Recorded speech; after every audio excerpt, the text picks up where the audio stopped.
Ku danna subscribe sannan ku danna ƙararrawar sanarwa domin samun labarai masu nishaɗantarwa, faɗakarwa, gami da ilmantarwa. Bismillahirrahmanirrahim. Da sunan Allah mai rahama mai jin ƙai. Zuciyar mutum kashi na 4. Zainaba ta yi mashi murmushi, shi ma ya mata, sai ta ji hawaye sun ciko idanunta, don haka ta yi saurin kama hannuna muka fita inda motocin ɗaukar amarya suke a jere a harabar gidanmu. Na sanya ƙafa zan shiga motar, kamar an ce da ni daga kanki. Na hango abbanmu a bakin tagar falon shi yana kallo na, hawaye fal idanunsa. Na ɗaga hannu na yi mashi bai, shi ma ya mini. Wasu hawaye suka shimfiɗo a ƙunduƙuƙina. Haƙiƙa ina son abbana, son da bana yi wa kowa a duniya. Ƙogin ƙarshe da motar ta yi a harabar gidan Justice Khalil Ribada ne a unguwar Maitama. Hajiya Laila da kanta ta fito ta kama ni zuwa cikin gidan a hamshakin falonta. Bayan an gaggaisa an yi abin nan da ake kira amana, sannan suka tafi suka bar ni tare da Inna Ladiyo. Hajiya da kanta ta raka mu gidan da za mu zauna wanda ke opposite ɗinsu. Har bakin gadona ta zaunar da ni, sannan ta buɗe wa Inna Ladiyo wani ɗaki da ke can gefe ta ce ta zauna a can. Ta duba ko ina ko da abin da yake buƙatar gyara ta ga babu. Don haka ta yi mana sallama ta koma nata gidan. Sannan ta turo mai aikinta da abinci kala-kala na alfarma ta kawo mana. Inna Ladiyo na zaune a gefe na, ta soma bubbuɗe kulolin abincin tana ɗiba a faranti tana cewa, gara ma ki bar kukan nan, tunda ba kabari aka kawo ki ba, ɗakin aure ne, ɗakin kowace mace. Ta tura min farantin gabana. Ajiye mayafin nan maza ki cinye ki bani farantin.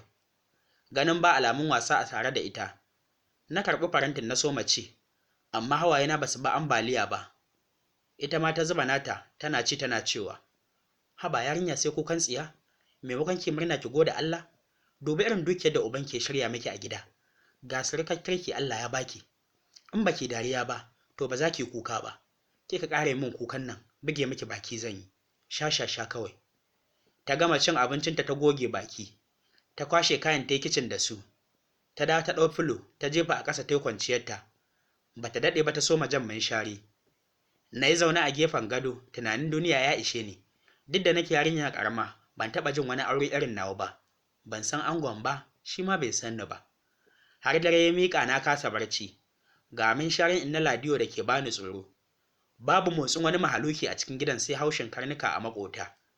Na ƙanƙame jikina waje ɗaya, na ci gaba da kuka a hankali kada Inna ta tashi ta ce ban ji maganarta ba. Dogo ne baƙi, amma baƙinsa mai kyau ne, saboda baƙi ne da ya haɗe ya cakuɗe da gogayya cikin zazzarfan ilimin boko. Ma'abocin faɗin ƙirji, da alamun ƙarfi ta ko'ina, kyakkyawa matuƙa, abin alfaharin kowace mace. Har maza 'yan uwansa ba za su bar dakacen ina ma a ce su ne shi ba. Akan ce wai duk mutum tare yake, bai cika 10 ba. To amma Abdulhakim Khalil Ribadu ya kai 100% ma, tunda iyakar kushen mai kushe da iyakacin ƙwaƙwafin mai ƙurilla ba zai ce ga ta inda Allah ya rage shi ba.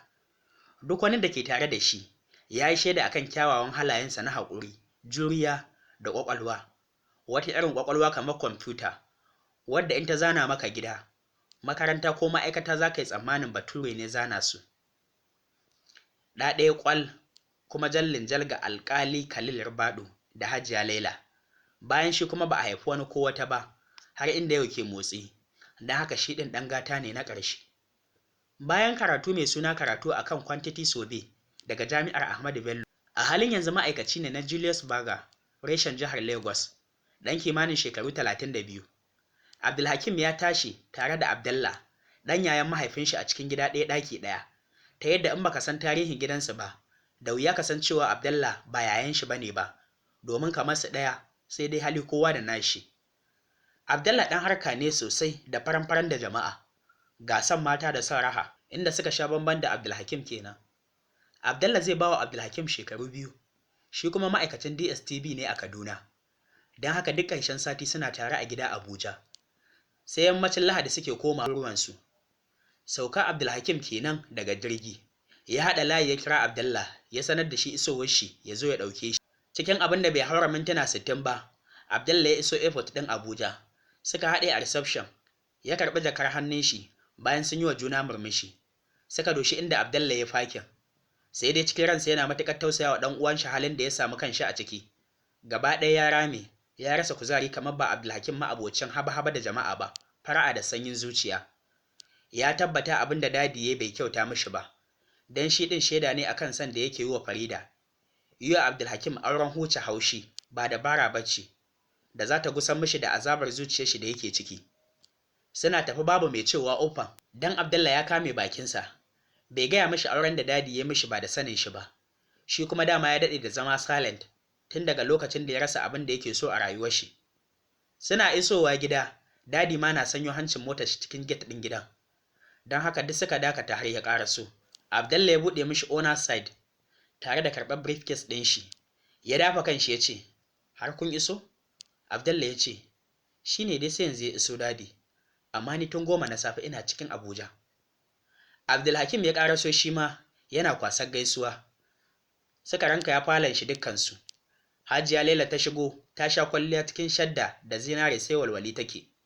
Kallo ɗaya za ka yi mata ka fahimci tsantsan farin cikin da take ciki. Kafin ɗan lokaci ta cika danin da abinci, har da ita aka hau tebur. Tana kallon Abdulhakim wanda ke ta zuba ruwa a kofi yana ɗaɗɗaka, amma ko loma ɗaya bai yi ba. Ta cika filet da abinci ta tura mishi. Cinye maza ka bani kwana. Ya girgiza kai. Am okay hajjiyata. Ban jima da cin abinci cikin jirgi ba. Bata ja da nisa ba sai ta kyale shi. Amma kallo ɗaya za ka yi mata ka tabbatar ta damu da yanayin da yaron ke ciki. Sai da suka kammala dadi ya dube shi da murmushi ya ce, sai kuka ji kira na babu zaton ku ko? Abdallah ya ce, ko baka yi kira ba dadi, dama za mu zo ne. Ya ce, in ce ko kai mishi bayanin abin alherin da na yi mishi. Abdallah ya girgiza kai. A'a, ai ma zuwa na kenan, Hajiya take gaya mani. Ya ɗaga fararen idanun shi yana kallon su da alamar tambaya akan kyakkyawar fuskarsa. Abdallah ya juyar da kai, don haka ya mai da kallon shi ga dadi. Dadi ya murmushi ya ce, Abdulhakim? Ya amsa, na'am. Ya sake cewa, Abdulhakim? Shi ma ya amsa. Ya ce, ka bani hankalinka, magana ce za mu yi ba ta wasa ba. Ya ce, ina jin ka dadi. Ya ce, yauwa, na tura a nema maka aure kamar yadda kake so. Kuma ka buƙaci in yi hakan, don haka na yi. Iyayen yarinya sun wulaƙanta babbana da 'yan uwana. Sun yanka mana sadaki na rashin hankali da rashin neman albarka, tare da wasu manyan bidi'o'i na neman magana da son ƙure mutum, wanda ba sai an fito an nuna min cewa raina na aka yi ba. Da na ce a rage ya yi yawa, aka maido min da kayana. Don haka na karɓa maka aure na mutunci. Ɗiya amini na MT Liman, wanda ba sai na tsaya ina maka bayaninsa ba. Sai dai Sakina yarinya ce ƙarama da nake fatan kai mata riƙo na ƙanwarka kuma matarka. Na san na isa da kai, shi yasa ne hakan ba tare da shawara da kai ba. Na san har kullum kai mai biyayya ne akan umarnina. Na san ba za ka watsa min ƙasa a ido ba. Ba za ka ƙirƙe ɗiyar MT Liman da mutunci ba, ko da a ce ba na raye. Wata irin zufa ce ta kewayowa Abdulhakim daga goshi har zuwa yatsun ƙafa. Ya ɗago a firgice dubi mahaifinsa. Hankalinsa a kwance yake maganarsa. Idanunsa suka ƙanƙance cikin tashin hankali. Cikin sarƙewar murya ya ce, amma dadi ai. Ya kasa ƙarasawa don harshensa ya kasa daidaituwa. Ya ce, ai me, faɗi ra'ayinka, na baka dama. Ya ce, ai an daina irin wannan auren yanzu. Dadi ban santa ba, ita ma bata sanni ba. Baka sani ba ko da wanda take so. Ni ma da wadda nake so, duk da cewa na haƙura, amma dadi I'm sorry. Ban sanya zan yi da wannan auren da ka karɓa mini ba. Dadi da Hajiya suka yi murmushi. Hajiya ta ce, kwantar da hankalinka Abdulhakim. Sakina yarinya ce ƙarama, bata san komai ba sai abin da ka sanar da ita.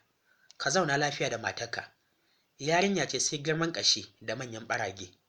Abin da nake so ka yarda da shi shine, dadinka ba zai ɗauko maka mummunan abu ko abin da ya san ba zai amfane ka ba. Sai juya kai yake kamar ya ihu, amma babu dama. Kowace ce wannan yarinya ta ruguza mishi tsarin rayuwar shi da ya riga ya tsara ma kanshi. Gashi suna ta ambaton wai yarinya ce. To yarinya kamar ya? Amsar da bai samu ba kenan har suka fito daga falon dadin shi da Abdallah. Dadi da Hajiya na ta sanya musu albarka. Abdallah sarkin zolaya suna shiga ɗaki ya juyo ya kama hannun shi ya ce, waya ango, mu je na raka ka ɗakin amarya. Wata muguwa harara ya zabga mishi. ya ja bakinsa ya ɓame da makulli yana dariya ƙasa-ƙasa. Ya zauna gefen gadon shi ya kame kai, ya dafe da dukkanin hannuwan shi, idanun shi sun kaɗa sun yi jawur, jijiyoyin kan shi duk sun fito raɗa-raɗa. Wannan shine alamun ɓacin ran Abdulhakim, amma ba kuka ba. Cikin ran shi yana cewa, gidan da na kwashe shekaru 3 ina zanensa, na kwashe shekaru 2 ina ginin shi, shi aka sa matar da ban ce ina so ba, ban san kalarta ba. Har zuwa wayewar gari, bacci bai ga idon Abdulhakim ba, tun Abdallah yana lallashi, yana magiya akan su jiya raka shi wajen amaryar shi, har ya koma yana mishi barazana to zai gaya wa dadi. Ya nuna mishi hanya yana cewa, have your way out, Allah ya baka nasara. Ya ce, to me kake nufi? Ka bar 'yan mutane ta kwana ita kaɗai, me haka? Wallahi ka ji tsoron Allah. Ya ce, ko me ya same ta ai ita ta jiyo, tunda ta ce ta ji ta gani, auren mijin da bata san kowaye ba. Washe gari ya tattara ya koma bakin aikinsa, ko dadin bai sani ba, sai Sallahu ya bar mishi a rubuce cewa ya koma Lagos ana kiran shi a ofis da gaggawa. Dadin bai kawo komai a ran shi ba, dan a zaton shi Abdulhakim ya haƙura ya karɓi auren da ya mishi da hannu bibbiyu. Tashin muke nan da safe bayan komawa barcin asubahi, aka danna ƙarawa misalin ƙarfe 8 na safe. Inna Ladiyo na ta bacci, don haka na nufi ƙofar na buɗe. Na tsugunna har ƙasa ina gaishe su. Hajiya ce da dadi. Ta sa hannunta tana shafa kaina. Kin kwana lafiya Sakina? Ina innar? Ladiyo ta fito tana cewa, gani nan bacci ne ya sace ni daga lazumi. Suka gaisa sosai, sannan suka tafi. Mai aikinta ta kawo mana karin kumallo. Haka muka yi zamanmu ni da Inna Ladiyo, mu ci mai kyau mu sha mai kyau, mu zauna a mai kyau, mu ɗaura mai kyau, ba abin da ya dame mu. Har satin da Abba ya ɗibar ma Inna Ladiyo ya wuce. Hajiya Laila da kanta ta roƙi Abba na da ya ƙyale Inna Ladiyo mu zauna tare, in har ba wani uzuri ne a kanta ba. Tunda Abdulhakim ba mazauni ba ne, sai ƙarshen sati yake zuwa gida. Ƙarshen wannan satin ko garin bai zo ba, ya sanar da dadi ba zai samu damar zuwa wannan satin ba, saboda an tura shi Sobeyin, wato ginin wani titi da suke a Akwa Ibom. Alhalin a zahiri ba gaskiya ba ne, kawai yana gujewa Sakinar da har yau bai san wace ce ba kuma ya buƙatar ya sani. Nutsuwar zuciya da sauyin muhalli da na samu ya haifar min da murmurewa cikin 'yan kwanaki ƙalilan. Babu aikin mami na sassafe, babu fargabar jibgarta da rankwashinta. Ban damu ba wai don har yau ban ga angon ba. Abinki da yaro, ni a wajena ma gara hakan.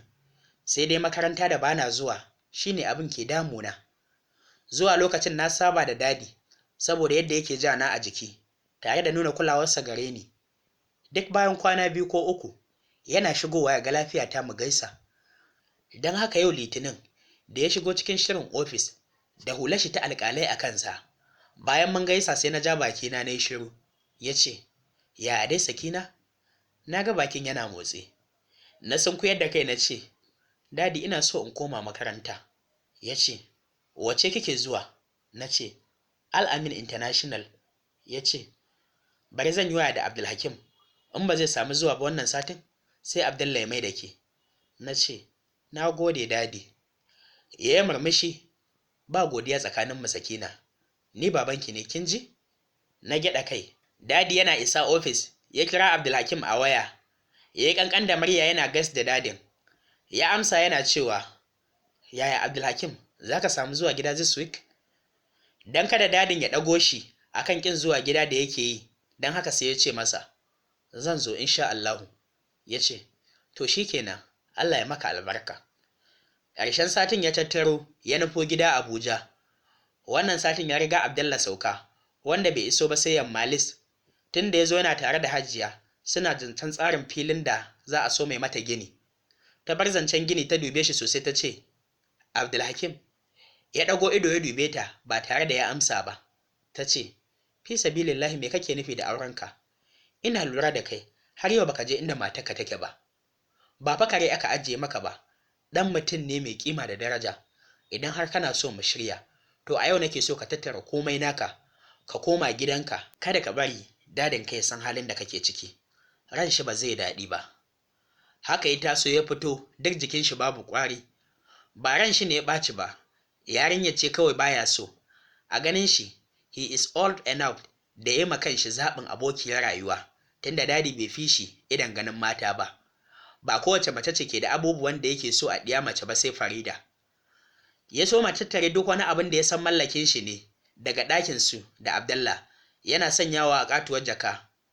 Ya kammala ya kira Sadi mai wankin Hajiya, ya so ma ɗiba yana kaiwa gidan shi, bayan ya bashi makullin ɗakin da zai sanya su. Ladiyo tana ɗakin da ya zama nata tana bacci. Ni kaɗai ce a falo a kishingiɗa a tirisita, cikin doguwar riga ƙirar Bahrain baƙa wulik, da remote a hannuna ina kallon yadda sojojin Amurka ke gargazan 'yan uwa musulmin Falastin da tankokin yaƙi. Hawaye shaɓe-shaɓe a idanuna don tausayi. Wata sanyayyen murya mara amo wadda ke ɗauke da rashin kuzari ta salama a falon. Mamallakin gidan ya bayyana zahiri yau a gabana. Ba sai an gaya min ba, kallo ɗaya ne mishi na gane shi ne ɗan alƙali Khalil Ribadu, kuma mijina, saboda tsaba kamanninsu. Abdulhakim ya daɗe a tsaye, hannun shi zube cikin aljihun sassarkar farashar da gizina da yake sanye da ita, ɗinkin Muhammad. Yana nazarin yarinyar da aka kira Sakina, kuma matar shi. Kallo na rahama da salama, wanda bai san yaushe ƙwayar idanun shi ta rikide take yi ba. A zahiri kuka take, tana kallon talabijin, amma bai taɓa ganin wadda hawaye ya yi wa kyau irin wannan yarinya ba. Duk wani ƙulli, fushi, ɓacin rai da ke cikin zuciyarsa, sai ya ji yana bajewa. Ya ci gaba da kallonta, kallon rahama, cikin daƙiƙan da ba za su wuce 5 ba, kafin yi wa kanshi mazauni a ɗaya daga cikin kujerun da suka yi wa ƙayataccen falon ƙawanya. Da bayan hannu nake share hawaye, kafin in sako da gwiwoyi na ƙasa ina gaishe shi. Alama ya min da in koma in zauna bisa kujera. Allah mai juya al'amura, a take Abdulhakim ya ji nan duniya ba abin da yake so irin Sakina. Ke kaɗai ce a gidan? Ya tambaya cikin kallona. Girgiza mishi kai ne alamun a'a, ba ni kaɗai ba ce. Kukan me kike yi? Ya sake tambaya. Da ɗan yatsana na nuna mishi talabijin, suna ta harbin musulmi ne. Ya kai ganin shi ga tashar CNN. Ya yi murmushi. Ni a ganina addu'a ya kamata ki taya su, ba kuka ba. Na sake share hawayen ba tare da na yi magana ba. Kin san ni? Ya tambaye ni yana nuna kanshi da ɗan yatsan shi. Gyaɗa mishi kai ne alamun na san shi. Ya murmushi ya ce, kin san ni kenan Sakina? Na ce, yaya sunana? Wannan karan girgiza kai na yi, wato ban sani ba. Ashe mace tana manta sunan mijinta? Ya tambaya with a low tone. Ba mantawa ne ba, ban sani ba ne. Ya murmushi. To daga yau in kin ganni na zo gidanki, sunana mijin Sakina. Da sauri na ɗago na dube shi. Mijin Sakina? Na tambaye shi cikin sigar tambaya. Mijin Sakina. Ya maimaita cikin tabbatarwa ɗauke da siririn murmushi bisa siraran laɓansa. Ni ma sai na yi murmushin na ce, wannan ba suna ba ne.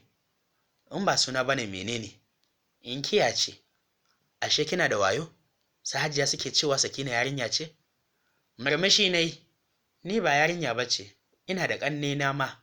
Nadiya, Ilyas, Nazir da Abba, duk na girme su. Ya yi dariya wadda ta fiddo wasu fararen jariran haƙura kamar ƙanƙara. Ya ce, ina ma ni ne ke Sakina, ni ba ni da ƙanne. Na ce, kai kaɗai ne a gidanku? Ni kaɗai ne Sakina. Na ce, to ba gani ba an kawo ni gidanku, sai in zame maka ƙanwa. Ya dara sosai ya ce, I like you girl. Zo mu ƙulla abota. Na rufe fuskata da tafuka na ganin ya miƙo min hannun shi, wanda ke ɗaure da wani irin sassalƙan agogo samfurin Swatch Blastry. Ganin na rufe ido na ƙi miƙa mishi hannun. Sai ya taso ya iso har gabana, ya kai hannun shi ya buɗe tafuka na da na rufe fuska da su. Na kuwa ƙyalƙyale da dariya. Kin ce fa ni yayinki ne, don me za ki ji kunyata? Dariya ta kama ni. Na ci gaba da ƙyalƙyalawa sosai. Bai katse ni ba, sai da na gama. Yana murmushi ya ce, wani ya taɓa gaya miki kina da kyau Sakina? Kafin in ce komai, ya miƙo min ɗan yatsan shi. Na miƙa nawa. Muka sarƙe su, ya ce, Friends? Na gyaɗa kai cikin murmushi. Daidai lokacin da Inna Ladiyo ta fito daga ɗaki, ta ga mutum durƙushe gaban Sakinarta. Ya kama hannuwanta ya ci kwaikwaye. Ta saki salati mai razanarwa ta ce, wane ne kai? Miƙewa yana dariya. Ya risina yana gaishe ta, amma bata amsa ba. Tambaye shi ta sake yi. Wane ne na ce? A hankali ya ce, Abdulhakim. Ta ce, ba sunanka na tambaya ba, cewa ne wane ne kai? Ko kuma dan kana Abdulhakim sai ka shigo gidan mata aure ka cakuma hannayenta.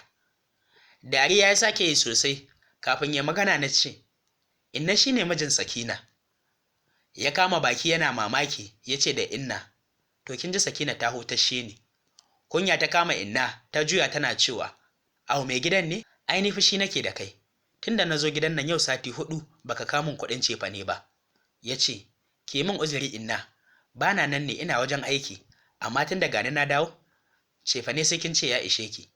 Ta koma ɗaki bata ƙara magana ba, aka danna ƙararrawa, ya isa ga ƙofar ya buɗe. Hajiya Laila da Abdallah suka bayyana a falon. Ta kalli kowannen sannan ta yi murmushi cikin jin daɗin ganin fuskar Abdulhakim da walwala. Ta ce, Sakina yau ga mai gida ya zo, babu sauran damuwa ko? Na yi murmushi ban yi magana ba, shi kuma Abdallah sai tuntsire da dariya, ganin ƴar ƙwailan mata Abdulhakim. Don haka Hajiya tana ba da baya, Abdulhakim ya harare shi. Uba me kake wa dariya? Bai ba shi amsa ba ya ce, Sakina baki sanni ba ko? Ne murmushi ya ce, laifin angonki ne da bai introducing ɗina ba, wato bai gabatar da ni ba. I am Abdallah Rabadu. Na ce, sane da zuwa Abdallah. Ya ce, ke ma sanninki da zuwa cikin family ɗinmu. Gashi nan Abdulhakim shine angonki. Yana ba da haƙurin rashin ganin shi tun lokacin da aka kawo ki. Wannan ya faru ne a dalilin ayyuka da suka sha gabansa. Abdulhakim mai kirki ne Sakina. Ki saki jikinki a cikin gidan aurenki. A cikin gidan aurenki kike. Ai kina son shi ko? Ya tambaya cikin ɗaga gira. Na rufe fuska da hular da ke jikin rigata kafin in falfala da gudu in yi ɗaki. Ina jiyo dariyarsu da hirarrakinsu. Har aka yi kiran sallar magariba suka fita.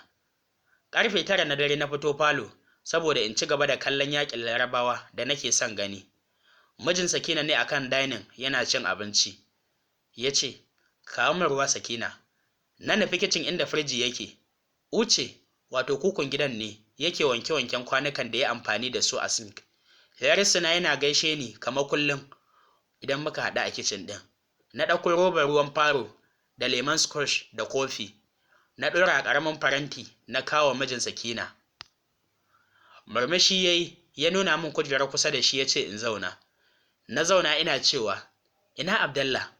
Ya murmushi ya ce, shi gwaro ne, yana can ɗakin gauraye, yana cin nasa abincin. Na dube shi kana na ce, shi ba a yi masa aure ba? Ya yi dariya, ga dukkan alamu Abdulhakim gwanin dariya ne, abin dariya bai da wuya a wajensa, ko kuma yarinta amaryar tashi ce ke ba shi dariya da sanya shi nishaɗi? Allahu a'alam. A yadda ya fahimta, ba ta san menene miji ba, baya ga abokin hira, kuma yana jin daɗin hakan. Gaskiyar hajiyar shi ne Sakina yarinya ce, ɗanya sharaf, ba ta san komai ba sai abin da zai koyar da ita. Ya ce, shi ba a yi mishi aure ba Sakina, saboda yarinyar da yake so ya aura ba ta son shi. Na ce, ba sai ya rabu da ita ya nemo wata ba? Ya murmusa ya ce, gane min hanya dai matas. Ni ma akwai wata wadda nake so, mai kyau, sunanta Farida, amma iyayenta ba sa so na, saboda ni ba biloniya ba ne. Da na haƙura ba gashi Allah ya bani Sakina ba, wadda ta fi Farida kyau? Na dube shi sosai na ce, ba wanda ya taɓa gaya min haka cewa ina da kyau. Sai na ɗauka ni ba ni da kyau irin na Safina. Ya yi murmushi ya ce, wace ce Safina? Safina yayata ce. Kin fi Safina kyau, Sakina, don ita babba ce, ta san yadda za ta gyara kanta. Ke ma in kika girma za ki ƙara kyau fiye da wannan da kike da shi. Ya ɗebo fried rice a cokali ya ce, buɗe bakin matar Abdulhakim. Na buɗe cikin murmushi, ya saka min na tauna. Ya limshe ido yana kallon taunan matar shi, very gently. Yana kallon waɗannan kissable lips da beauty phone ɗin da ke lotsawa ciki sosai a yayin taunarta.